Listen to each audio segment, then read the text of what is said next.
welcome to the final Team Brief podcast of the year. Today I'm in the critical care department at Preston, where we've just launched a new electronic patient record system. For the last 6 months, the team here, along with the nursing development team, IM&T and Quadramed, have been working really hard to create a comprehensive and effective system for our critical care patients. The new programme creates a real-time permanent record of information such as blood test results, fluid balance and vital signs, and it calculates early warning signs, works alongside an electronic prescribing system, which means that we now get really accurate information more quickly and more easily, which helps us to provide a better experience for our patients. I've got Dan here with me now. Dan is a consultant intensivist and he's been responsible for implementing this system. So Dan, how's it gone? It's gone really well. It's been one of the biggest changes we've ever made on critical care. The nurses and the doctors have been amazing, really got behind it. The training department provided a huge amount of support. I think all things told, it's gone well. Excellent. So what's the plan next? Where does it go next?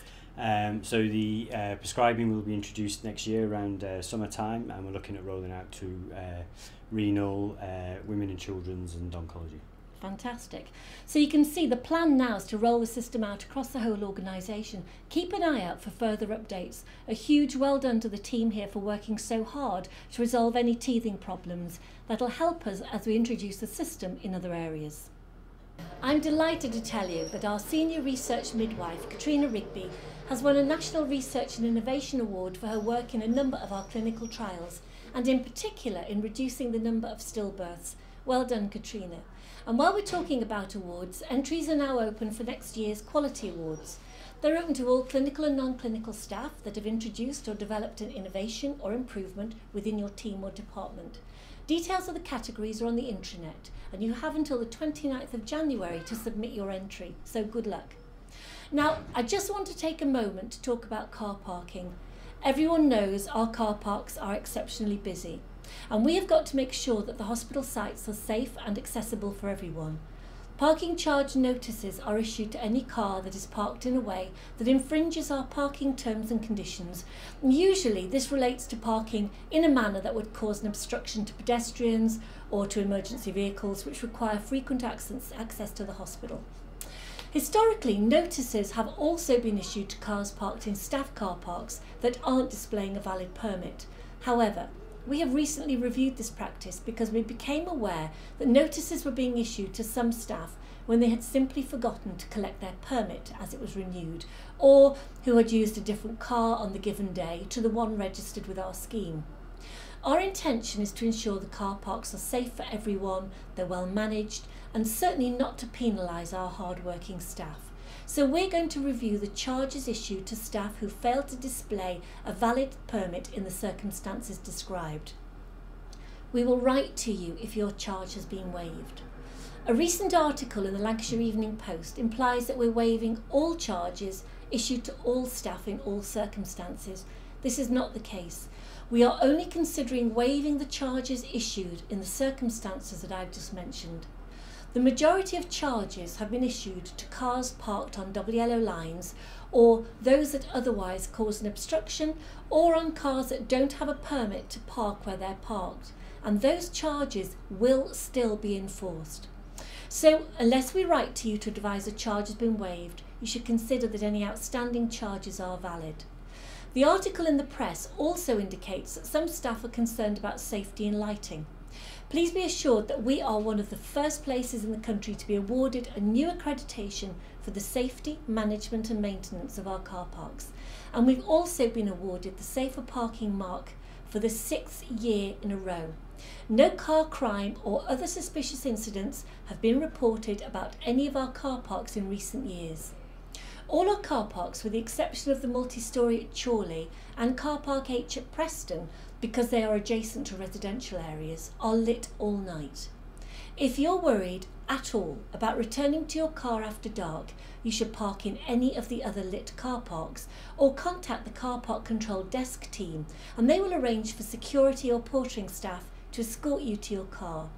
If anyone should fall in the car park due to an uneven surface, please report this via the Datix system. As you'll be aware, we haven't started work on the multi-storey at Preston. that received planning permission earlier this year, as we're reviewing options for how our hospitals are configured in the future, and we need to make sure that any car park is built in the right location. In the meantime, we're doing everything we can to improve parking and access at both hospitals. We're discussing the possibility of leasing additional spaces at both sites, and we've arranged a new shuttle service from Preston Business Centre to Royal Preston Hospital. Work is also underway to review the car parking eligibility criteria, with changes planned for the spring. Please keep an eye on Team Brief for further details. Now, let's take a look at our performance figures. In November, we achieved our standard for harm-free care, and we're also below our year-to-date objective for the number of cases of C. diff that are attributable to our hospitals.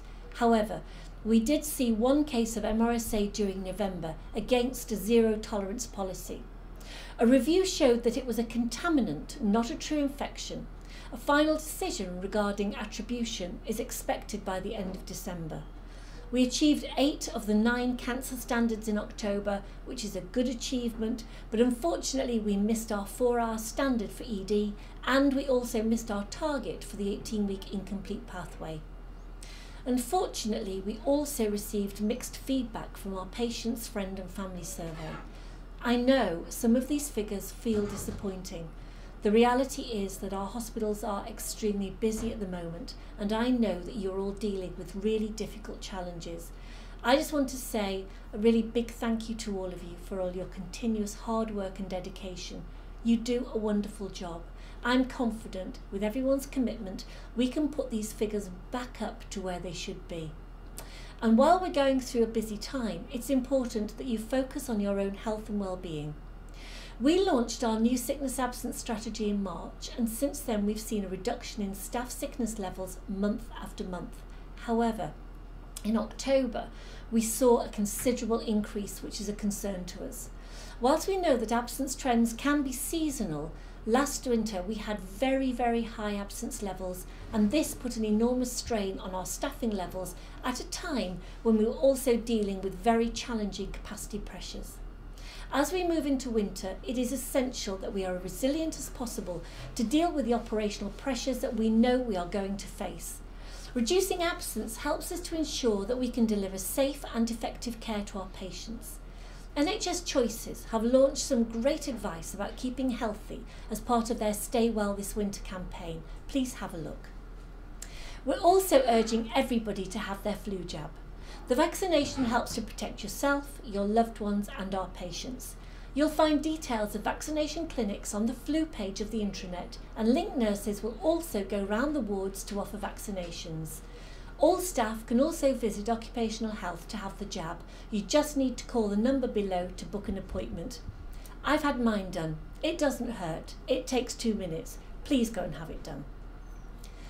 The closing date for the staff survey has now passed. Thank you to all of you who took the time to complete the survey, because your opinion matters and it helps us to make changes and improvements for you and our patients. The response rate for this year was 33%. It's not as high as it was last year. I'm really disappointed by that. However, it still represents the views of more than 2,000 members of staff. The results will be available round about February time, so keep an eye open for the updates. We will be introducing a new recruitment system just after the new year, which will transform the management of recruitment. The new programme will make it easy to track the process. There will also be a better shortlisting facility and an improved internet page to display vacancies. There will be a phased transition to the new system over a period of a month. It will mean some changes for managers, and therefore there will be training sessions open to recruiting managers so that you can familiarise yourself with the new functions. The training and communication sessions will be advertised on the intranet shortly. We also have 2 other new systems being launched, again designed to make life easier for you. The first is a new system called Health Roster, and that holds information on staffing and departmental rotas. It looks at things like absence, annual leave and expense claims, and it's going to be rolled out across the organisation over the next 2 years, which is following a successful pilot in the nursing inpatient areas.